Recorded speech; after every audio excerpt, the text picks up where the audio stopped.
Hello అండి, అందరికీ నమస్కారం. ఇవాళ నేను మాట్లాడే విషయంని వింటే అందరు నన్ను తిడతారేమో, యాక్చువల్లీ తిట్టుకుంటారేమో, ఓపెన్గా పబ్లిక్గా కూడా తిడతారేమో. పుష్ప 2 మూవీ గురించి అండి. ఆల్రెడీ 1500 crores పైన అది కలెక్ట్ చేసిన సినిమా కాబట్టి ఎంతమంది దాన్ని ఆదరించి ఉంటారో ఆలోచించగలం అందరం కూడా. కానీ నా కన్సర్నే అదండి, అంతమంది దాన్ని ఆదరించారంటే అట్లాంటి స్టోరీని సమాజం ఎటుపోతుంది అని అన్నది. అంటే ఇంతకు ముందర ఇట్లాంటి విలన్ సెంట్రిక్ మూవీస్ రాలేదా, ఇప్పుడు మాత్రం ఎందుకు కమెంట్ చేస్తున్నారు అని మీరు అనొచ్చు. ఎన్టీఆర్ అంతటి వారు రావణాసుడి క్యారెక్టర్ చేశారు అని మొన్న ఎక్కడో డిస్కషన్స్లో విన్నాను నేను యాక్చువల్లీ. సో చాలామంది చేస్తారండి, కాదనట్లేదు. కానీ ఇదివరకటి కాలంలో అట్లాంటి ఎన్టీఆర్ గారు చేసిన సినిమాలో చెప్పాలంటే వీ కుడ్ అది ఆ క్యారెక్టర్ని లాస్ట్లో ఆయన తప్పు అని అన్నది క్లియర్గా చెప్పేవాళ్ళు. ఆయన వర్షన్ ఆఫ్ ద స్టోరీని మాత్రమే మనకి చెప్పేవాళ్ళు. Because it is right that ప్రతి ఒక్క మనిషికి, ఈవెన్ ఇఫ్ ఇట్ ఈస్ తప్పు చేసేదానికి కూడా ఎందుకు తప్పు చేస్తున్నారు అనే దానికి ఒక స్టోరీ ఉండొచ్చు. అది చాలాసార్లు న్యాయపరంగా కూడా ఉండొచ్చు.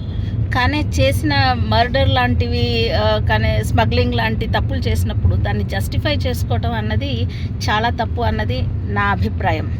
పుష్ప 2లో మీరు చూసారంటే ఒక క్రిమినల్ అయిన ఆ క్యారెక్టర్ పోలీస్ని లెక్క చేయకపోవటం, పోలీసుల్ని చాలా నీచంగా ట్రీట్ చేయటం, సీఎం అంతటి వాడిని లెక్క చేయకపోవటం, ఇదా మనం సమాజానికి ఇచ్చే ఒక మెసేజ్ కాదు కదా.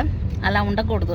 సో వై ఇంతకు ముందర చేశారు కదా, ఇప్పుడు మాత్రం ఎందుకు అంటున్నారంటే అల్లు అర్జున్ గారి స్టేచర్కి ఆయన్ని అందరూ గుడ్డిగా ఆయన్ని ఫాలో అయ్యేలాంటి స్టేచర్ అయింది.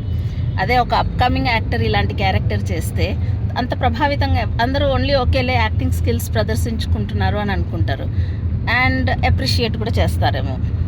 బట్ అల్లు అర్జున్ గారు చేసినప్పుడు ఆయన చేసిందే వేదం అని బిలీవ్ చేసేవాళ్ళు చాలామంది ఉన్నారు. సో ఆ స్థాయిలో ఉండే ఒక యాక్టర్ చాలా కాన్షియస్గా క్యారెక్టర్స్ని ఎంచుకోవాలి. In fact I would say director is also equally responsible. ఆ డైరెక్టర్ కూడా ఆ బాధ్యత ఉన్నది. ఇలాంటి ఒక క్యారెక్టర్ అంత స్టేచర్లో ఉన్న ఒక యాక్టర్కి ఇవ్వడం, ఆయన చాలా బాగా న్యాయం చేశారు, నో డౌట్ అబౌట్ ఇట్. కానీ ఆ ఒక్క విషయం వల్ల నేను అసలు పుష్ప 2 చూడలేదండి. పుష్ప 1 చూశాను. పుష్ప 2 చూస్తే లాస్ట్లో ఏదో ఫ్యామిలీ సెంటిమెంట్ పెట్టారు అని అన్నారు.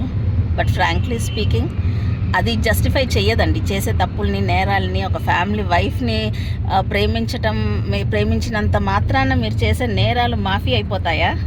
తప్పు కదండి. That is not right I think. So సమాజంలో మనం కరెక్ట్గా ఉండాలంటే ఈ స్థాయి గల యాక్టర్స్, అల్లు అర్జున్ గారి స్థాయిలో ఉన్న యాక్టర్స్ తప్పకుండా చాలా బాధ్యతగా క్యారెక్టర్స్ని ఎంచుకోవాలండి. ఒక రోల్ మోడల్ లాగా మిమ్మల్ని గుడ్డిగా నమ్ముతారండి. అది మీ stature. You are like a god to many people. So దానికి తగ్గట్టుగా మీరు కనుక పాత్రల్ని ఎంచుకుంటే చాలా బాగుంటుంది. దట్స్ మై పర్సనల్ ఒపీనియన్ అండి.